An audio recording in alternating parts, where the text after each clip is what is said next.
सोलापुरात काल रात्रीच्या सुमारास साधारणतः 4 ते 3च्या दरम्यान जे आहे सोलापुरातील SBI कंपनीचं ATM जे आहे ते चोरट्यांनी पळवून नेल्याची घटना जी आहे ती सोलापुरातील जुना विडी घरकुलमधील जे संगम नगर आहे त्या ठिकाणी घडल्याचं चित्र आपल्याला एकंदरीत दिसून येते. आपण जर बघितलं गेलं या दृश्याच्या माध्यमातून घरकुल परिसरातील संगम नगर भागात स्टेट बँक ऑफ इंडियाचं हे ATM आहे आणि चक्क ATM मशीनच चोरट्यांनी रात्रीच्या सुमारास जे आहे ती पळवून नेल्याची धक्कादायक घटना जी आहे ती या ठिकाणी घडल्याचं चित्र दिसतंय. साधारणतः 3 वाजताच्या सुमारास जे आहेत चोरट्यांनी अत्यंत नियोजनबद्ध पद्धतीने जे आहे ती ATM केंद्रावर हल्ला केला आणि संपूर्ण मशीन सह त्या ATM मधील जी रोख रक्कम होती ती देखील नेल्याचं चित्र आपल्याला एकंदरीत दिसून येते.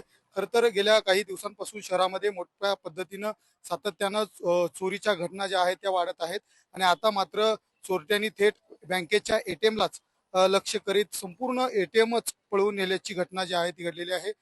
साधारणतः MIDC पोलीस हद्दीमध्ये जे आहे ते हे ATM आहे आणि या संदर्भात पोलिसांनी घटनास्थळी पंचनामा देखील केलेला आहे. मात्र आपण जर बघितलं गेलं तर साधारणतः या संपूर्ण मशिनीमध्ये किती रक्कम होती याचा देखील उलगडा झालेला नाही. मात्र दुसरीकडे आपण जर बघितलं गेलं तर या संपूर्ण मशिनीमध्ये किती रक्कम होती या संदर्भात संपूर्ण बँक कर्मचारी जे आहेत ते आता अजून देखील पोलीस स्टेशनमध्ये बँक कर्मचाऱ्याकडून फिर्याद केलेली नाही. त्यामुळं आता किती रक्कम होती आणि साधारणतः कशा प्रकारे चोरी केलेली आहे, कारण या ठिकाणी CCTV देखील आहे. त्यामुळं एकंदरीत आता पोलिसांच्या तपासामध्ये या संदर्भात या चोरीच्या संदर्भात काय नेमकं समोर येतं हे देखील पाहणं आता महत्वाचं ठरणार आहे. अनिकेत गायकवाड, पुढारी न्यूज, सोलापूर.